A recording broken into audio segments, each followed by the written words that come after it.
बोलो जयकारा बोल मेरे श्री गुरु महाराज की जय। सभी गुरुमुख प्रेमियों से सप्रेम जय सच्चिदानंद।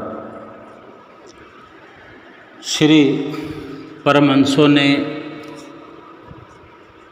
हम गुरुमुख प्रेमियों के लिए जगह जगह जहाँ जहाँ भी हम जैसे गुरुमुख प्रेमी रहते हैं, पूरे भारतवर्ष तो क्या विदेशों में भी जहाँ तहाँ श्री गुरु महाराज जी ने अपनी मौज से सुंदर सुंदर आश्रमों का निर्माण कराया है।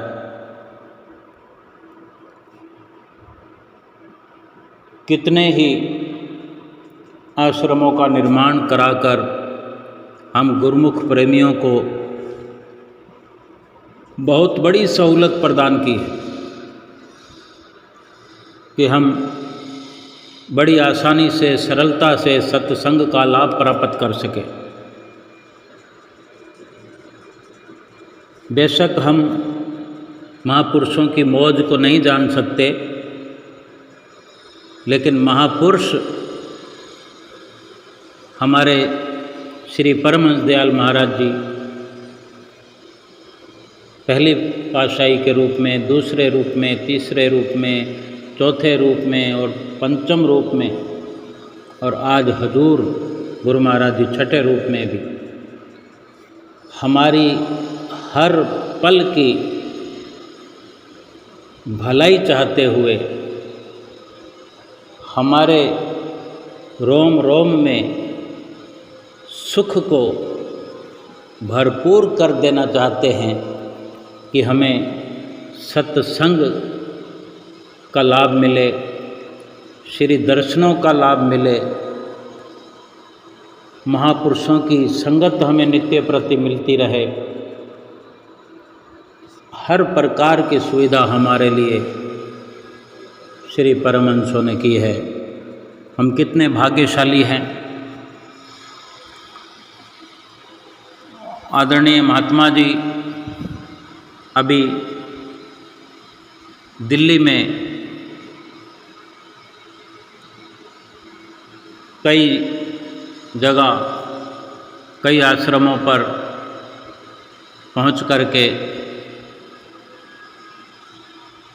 वहाँ की संगत को, गुरुमुख प्रेमियों को श्री गुरु महाराज जी के सुंदर सुंदर आशीर्वाद प्रदान किए, सुंदर सत्संग से भरपूर किया, श्री गुरु महाराज जी की लीलाओं का रसपान कराया। और बड़ा आश्रम जो दिल्ली में है, आनंद धाम बसंत कुंज, वहाँ पधारे। वहाँ पर भरपूर संगत उपस्थित थी और सत्संग सुनने का अवसर प्राप्त हुआ गुरुमुख प्रेमियों को कि किस प्रकार महात्मा जी ने सत्संग में, वचनों में विशेषकर ये भी सुनाया कि श्री गुरु महाराज जी की कृपा तो सभी पर है ही, लेकिन आप दिल्ली वालों पर विशेष कृपा है। और पंचम पातशाही गुरु महाराज जी वचन फरमाया करते थे कि गुरु महाराज जी तो दिल्ली वालों के दिल में बसते हैं। इस प्रकार के सत्संग वचन सुना करके गुरुमुख प्रेमियों को निहाल किया, श्री गुरु महाराज जी का आशीर्वाद सबको सुनाया। मन को निर्मल कैसे किया जाता है, निर्मल मन के क्या लाभ हैं, ये सभी अपने वचनों में बिल्कुल सरल कर दिया और हमें भी ये सत्संग सुन कर के अपने जीवन को लाभान्वित करना चाहिए, अपने जीवन में लाभ प्राप्त करना चाहिए कि संत महापुरुष जहाँ भी पहुँचते हैं, जहाँ भी कृपा करते हैं, वहाँ गुरुमुख प्रेमियों को निहाल करते हैं और भक्ति के धन से माला माल करते हैं। आओ आज का सुंदर सत्संग सुने और लाभ प्राप्त करें।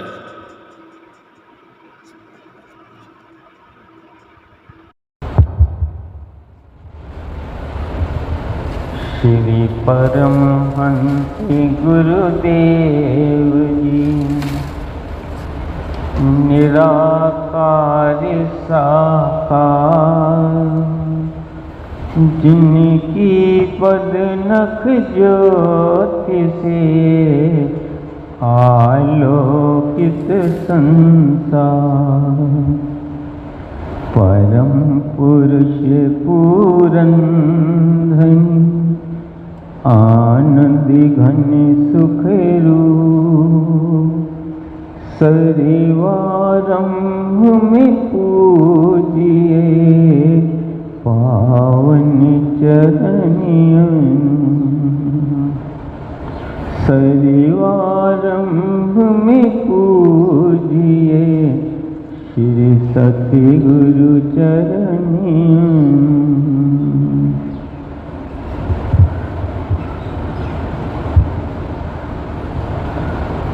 सम्मुख सुशोभित श्री परमहंसों की दिव्य झांकी को मन मंदिर में बसाते हुए एवं श्री हजूर सद्गुरु दाता दयाल जी का ध्यान करते हुए प्रेम सहित मिलकर बोलो जयकारा बोल मेरे श्री गुरु महाराज की जय। आप सब सौभाग्यशाली गुरुमुखों को श्री श्री 108 श्री हजूर सद्गुरु दाता दयाल जी की ओर से प्रेम भरी शुभ आशीर्वाद। बोलो जयकारा बोल मेरे श्री गुरु महाराज की जय। आप सब गुरुमुखों के सच्चे प्रेम, श्रद्धा, विश्वास और भक्ति पर श्री सद्गुरुदेव दाता दयाल जी बहुत बहुत प्रसन्न हैं। बोलो जयकारा बोल मेरे श्री गुरु महाराज की जय। यूं तो सतगुरु का आशीर्वाद अपने सेवकों पर सदा ही बरसता रहता है, लेकिन दिल्ली वालों पर कुछ विशेष बरसता है। बोलो जयकारा बोल मेरे श्री गुरु महाराज की जय। आप सब गुरुमुखों ने श्री श्री 108 श्री परमहंस दाता दयाल श्री पंचम पातशाही महाराज जी के ये वचन श्रवण किए हैं। श्री सद्गुरुदेव दाता दयाल जी फरमाया करते थे कि हम दिल्ली वालों के दिल में बसते हैं। बोलो जयकारा बोल मेरे श्री गुरु महाराज की जय। भगवान कहाँ बसते हैं? जहाँ पर सच्चा प्रेम है, जहाँ पर सच्चा भाव है, जहाँ पर सच्ची भक्ति है। श्री रामायण में भी भगवान शिव वर्णन करते हैं कि जासु हृदय भक्ति जस प्रीति, प्रभु तह प्रकट सदा यह नीति। कि जिसके हृदय के अंदर भक्ति है, जिसके हृदय के अंदर प्रेम है, वहीं भगवान रहते हैं। तो आप भाग्यशाली हैं। तो दिल्ली वालों पर विशेष बरसता है और आनंद धाम वाले प्रेमी पर कुछ और भी ज़्यादा विशेष बरसता है। बोलो जयकारा बोल मेरे श्री गुरु महाराज की जय। इसीलिए गुरुमुखों के लिए जब ये आनंद धाम की धरती ली थी, तो पहले तो इस धरती पर का ये धरती को देखने के लिए और यहाँ चरण छुआने के लिए प्रेमी बेनती करते रहे। तो लेकिन गुरुमुखों के प्रोग्राम से तो श्री सद्गुरुदेव महाराज जी यहाँ नहीं आ पाते। उन्होंने अपना ही प्रोग्राम बनाया, जो जब धरती ली तब भी यहाँ चरण छुआए, और जब ये मंदिर बन गया तब भी गुरुमुखों को यहाँ दर्शन देने के लिए आए। बोलो जयकारा बोल मेरे श्री गुरु महाराज की जय। तो उनका प्रेम, उनका आशीर्वाद सदैव यहाँ बरसता रहता है, गुरुमुखों पर बरसता रहता है। गुरुमुख जहाँ भी रहें, श्री हजूर सद्गुरु दाता दयाल जी अपने वचनों में फरमाते हैं कि जहाँ भी रहें गुरुमुख सद्गुरु के चरणों से अपनी तार को जोड़कर रखते हैं, सद्गुरु के ध्यान में लीन रहते हैं, तो गुरुमुखों पर सद्गुरु का जो आशीर्वाद है वो सदा बरसता रहता है। और उसको अनुभूत करने के लिए हमारे हृदय के अंदर सद्गुरु के आशीर्वाद की अनुभूति हो, उनके प्रेम की अनुभूति हो, रोम रोम में उसकी अनुभूति हो। इसके लिए क्या चाहिए? हृदय की पवित्रता चाहिए, हृदय की निर्मलता चाहिए। जैसे रामायण में भगवान ने वर्णन किया है कि निर्मल मन जन सोई मोहि पावा, मोह कपट छल छिद्र न भावा।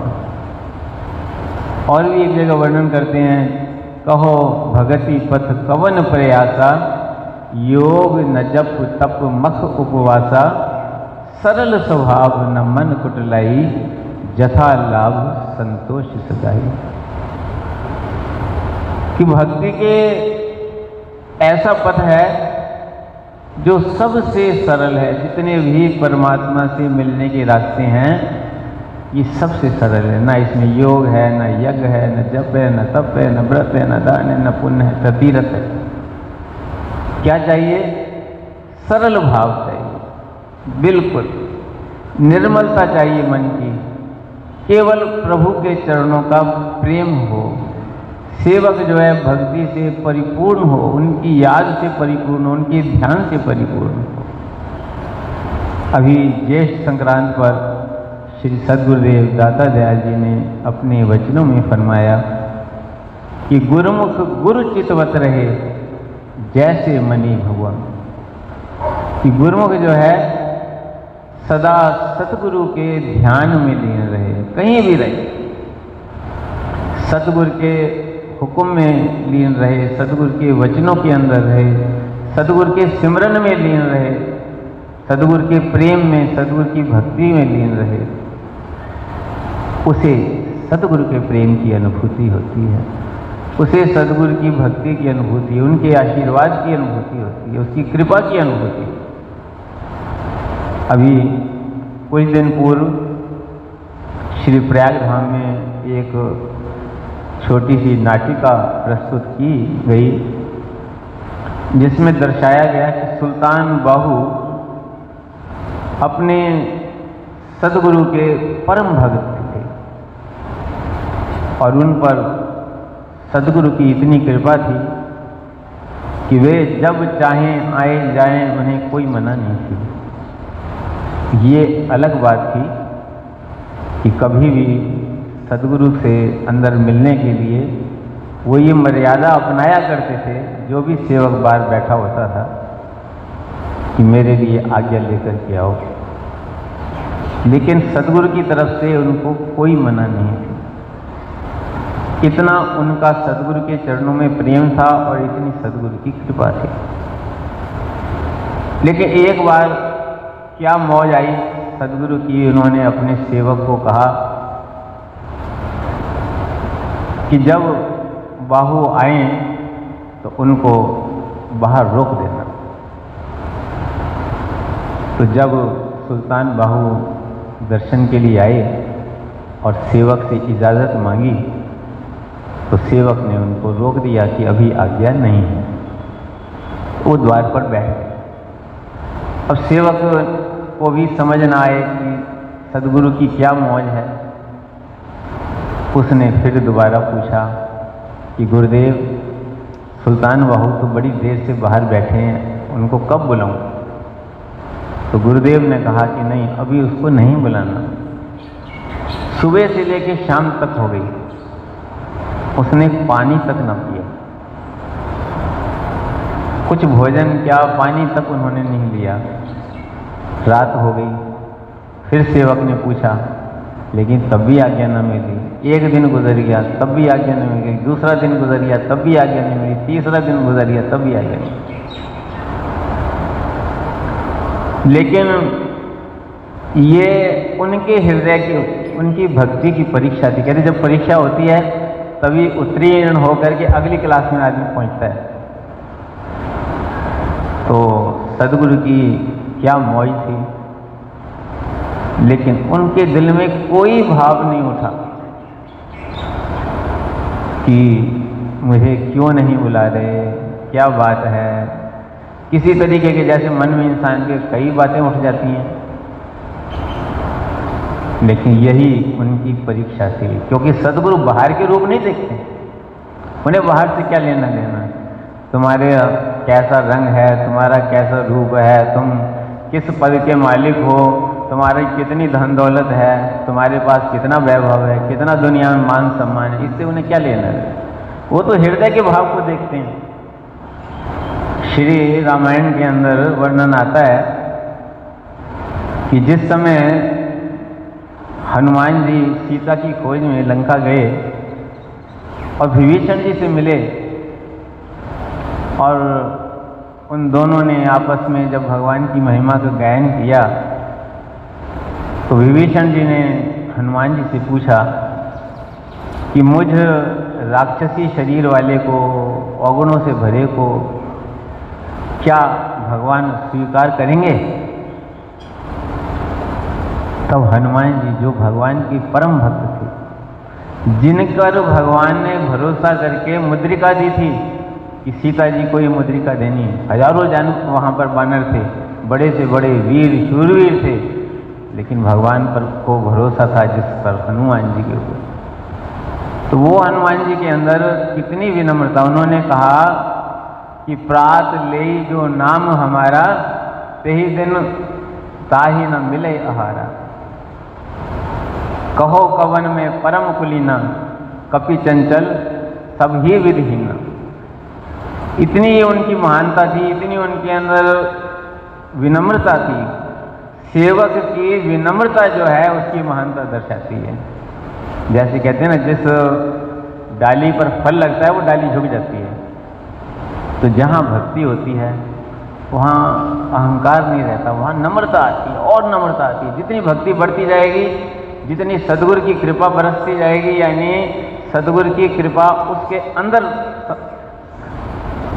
भरती जाएगी, उतना वो जो है झुकता जाएगा, झुकता जाएगा, उसके अंदर नम्रता आती जाएगी, नम्रता आती जाएगी। तो हनुमान जी ने जो है उनको क्या बोला कि भाई जब मेरे जैसे चंचल कपि और कोई गुण नहीं है तो मुझे भगवान ने स्वीकार कर लिया, तो तुम्हें क्यों नहीं करेंगे। तो क्यों उन्होंने बताया उस समय कि भगवान जो है किसी के शरीर को, किसी की जाति को, किसी के कुल को, किसी के धन दौलत वैभव को नहीं देखते, भगवान तो हृदय के भाव को देखते हैं। तो आज जो है सुल्तान बाहू की जो है भाव की परीक्षा हो रही थी, और वो निर्द्वंद भाव से, प्रेम से, बस सतगुरु के दर्शन की प्यास में बैठे रहे। सब कुछ भूल गए, खाना पीना, मान इज्जत बढ़ाई, सब लोग बातें करने लगे। जो शिष्य बाकी थे कि पता नहीं आज इसको क्या हो गया, इस पर तो बड़ी उनकी कृपा थी, आज देखो इसकी क्या हालत हुई पड़ी है, इसको दर्शन नहीं हो रहे, इसको अंदर आने की इजाज़त नहीं मिल रही, तरह तरह की ये जो बातें होती हैं ना, ये आदमी को और परेशान करती हैं। लेकिन सुल्तान बाहू किसी की सब तरफ से उसने अपने आप को समेट लिया। ये भक्ति होती है, ये प्रेम की जो है पराकाष्ठा होती है। 3 दिन गुजर गए। 3 दिन के बाद गुरुदेव अपने कमरे से निकले तो बाहर शिष्य बैठे हुए थे, तो वहाँ जाकर के बैठे, उसकी तरफ देखा भी नहीं। फिर भी जो है सुल्तान बहू क्या उसके पीछे जाकर के बैठ गए, संगत जहाँ बैठी हुई थी पीछे बैठ। और उस समय जो है उन्होंने अपने अंतर्भावों को प्रकट किया कि एह तन मेरियाँ चश्मा होवन, मैं मुर्शिद वेख न रजा हूँ, लूलो दे विच लखा चश्मा एक खोला एक कज्जा हूँ, इतने डिठियाँ मैंने सबर ना आवे, मैं होर के टेबल बजा हूँ। बताते हैं कि मेरे जो है सारा शरीर आंख बन जाए, सतगुरु के दीदार करने के लिए जो है मेरा जो है सारा शरीर आंख बन जाए, एक एक रोम में एक लाख आंखें हो जाए, तब भी जो है सतगुरु के दीदार का जो रस है मेरी प्यास कभी नहीं बुझी। तो जब उसने ये बोला तो गुरुदेव खड़े हो गए और उसे गले से लगा लिया। बोल मेरे श्री गुरु महाराज की जय। उस समय श्री सद्गुरुदेव दाता दयाल जी ने अपने वचनों में फरमाया कि इतना रस किसे आता है, किसके अंदर इतनी सद्गुरु के दर्शन की लगन होती है, जिसने उस रस को पिया होता है, जिसने उसको अनुभूत किया होता है। लेकिन किसने किया होता है? जिसका हृदय बिल्कुल निर्मल होता है। और ये हृदय निर्मल कब होता है, कैसे होता है? 2 ही साधन हैं, विनम्रता पूर्वक गुरु दरबार की सेवा और सदगुरु का सिमरन। 2 चीजें हैं जो मन को निर्मल करती है, और कोई चीज नहीं, और कोई साधन। मन के अंदर इतने जो है विकार भरे हुए हैं कि इंसान को, आम इंसान को तो दिखाई नहीं देते, वो अपने मन की मैल को देख ही नहीं सकता। लेकिन जो सतपुरुषों की सत्संगत में आ जाते हैं, जो हैं गुरु दरबार की सेवा का रस आ जाता है, जिन्हें गुरु के प्रेम का रस आ जाता है, जिन्हें गुरु के सिमरन का रस आ जाता है, जिसे गुरु के ध्यान का रस आ जाता है, उसे पता चलता है कैसे उसके धीरे धीरे धीरे धीरे मन के विकार धुल रहे हैं। कहते हैं कि मोटे बंधन चित्त के गुरु भक्ति से काट, झीने बंधन चित्त के कटे नाम प्रताप। कि जो मोटे बंधन ऊपर ऊपर से दिखाई देते हैं इंसान को, मोह ममता के, ये सब, ये हम जब सेवा में लीन होते हैं तो हम भूल जाते हैं। जैसे कई कितनी बार होता है, सेवा करते करते घर बार का सारा ख्याल ही हट जाता है। लेकिन जो चित्त में पड़े हुए हैं वो कैसे जाते हैं? वो कटे नाम प्रताप। जब इंसान सदगुरु के शब्द का सिमरन करता है तो मन के किसी कोने में भी जो थोड़ी थोड़ी मैल जमी होती है वो नाम के सिमरन से।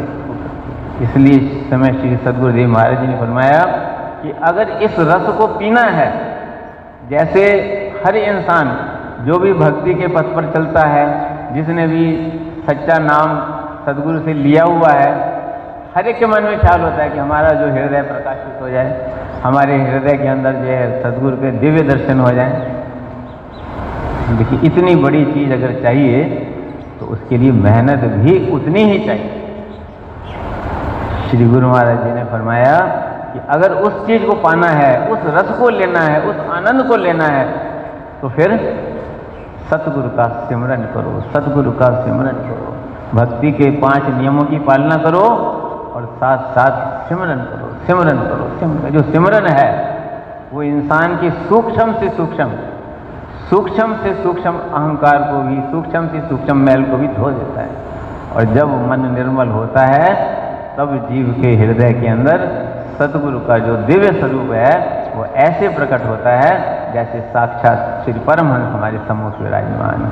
बोलो जयकारा बोल मेरे श्री गुरु महाराज की जय।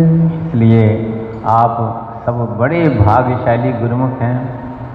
आप सब पर विशेष सदगुरु की विशेष कृपा है, क्योंकि गुरुमुखों के हृदय के अंदर इतना प्रेम। अभी आप देखो, छोटे छोटे बच्चों के हृदय के भाव सुन रहे थे, तो ये सब कैसे होता है?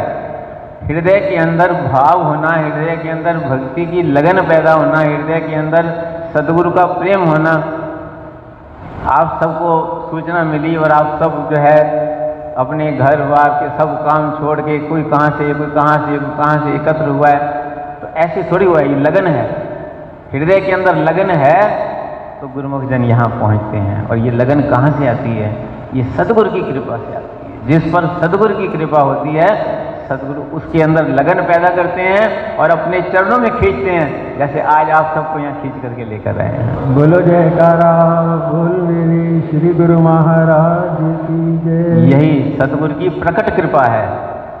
ये प्रकट कृपा है जो सहज स्वभाव हमें महसूस होती है, और जो उनकी सूक्ष्म कृपा है जो अंतर में हमारी बरस रही है, उसको महसूस करने के लिए हमें बड़ी मेहनत करनी पड़ेगी। इसलिए गुरुमुख जन बहुत ही भाग्यशाली हैं। श्री सद्गुरुदेव महाराज जी फरमाते हैं कि आप लोग बड़े भाग्यशाली हैं जो श्री परमहंस दयाल जी ने आप सबको अपने चरणों से जोड़ लिया है, चरणों से लगा लिया है, श्री अनंतपुर दरबार का सेवक कहलाने का सौभाग्य दिया है, और अपना कमाया हुआ शब्द जो उन्होंने पार ब्रह्म परमेश्वर होते हुए भी घोर वनों के अंदर जो शब्द कमाया है, वही शब्द गुरुमुखों को दिया है। और श्री गुरु महाराज जी फरमाते हैं यही शब्द की तुम कमाई करोगे तो सहज ही इस अगम भव सागर से पार हो जाओगे। बोलो जयकारा बोल मेरे श्री गुरु महाराज की जय। इसलिए हम सबका कर्तव्य है कि हम उसी पथ पर चल रहे हैं, भक्ति के पथ पर चल रहे हैं, प्रेम के पथ पर चल रहे हैं, और वो चला रहे हैं। चलाने वाले वही हैं, ताकत देने वाले वही हैं। उनकी मौज ना हो, उनकी मर्जी ना हो, आप लाख कोशिश करें नहीं पहुंच सकते यहाँ पे। 100 रुकावटें मन में आए, मन ही रुकावट पैदा कर देता है, लेकिन वो कृपा करते हैं, वो कशिश पैदा करते हैं, तो गुरुमुख दौड़े चले आते हैं, हर जगह दौड़े चले आते हैं। जहाँ देखो गुरु महाराज जी कृपा करते हैं, सिंधनगर कृपा करते हैं, ग्वालियर कृपा करते हैं, कहीं भी जाएं तो दुनिया दौड़ दौड़ करके पहुँचती है। और यहाँ गुरुमुखों को पता लगा कि गुरु महाराज का एक सेवक गुरु महाराज जी का आशीर्वाद लेकर के आ रहा है, तो भी गुरुमुख जन दौड़ दौड़ करके आ रहे हैं। तो ये उन्हीं की कृपा है। इसी कृपा को हमेशा गुरु महाराज के चरण कमलों में ये प्रार्थना करते रहे। जैसे अभी विनती की है कि भक्ति दान मुझे दीजिए गुरुदेवन के देव, और नहीं कुछ चाहिए। और श्री सद्गुरुदेव दाता दयाल जी की, श्री परमहंस दयाल जी की ये कृपा हम सब पर बनी रहे कि हमारे हृदय के अंदर ये प्रेम, ये भक्ति सदा भरपूर होती रहे, ये प्रेम सदा भरपूर रहे। गुरुदेव आपके चरणों में ये अर्ज मेरी मंजूर रहे, गुरुदेव आपके चरणों में। ये हमारे बड़े भाग हैं जो वो हम पर कृपा कर रहे हैं। बस ये प्रार्थना करते रहें, ये उनकी कृपा बनी रहे, और हम उनके चरण कमलों की छत्र छाया में भक्ति के पथ पर निरंतर आगे बढ़ते रहें, आगे बढ़ते रहें, आगे बढ़ते रहें। बोलो जयकारा बोल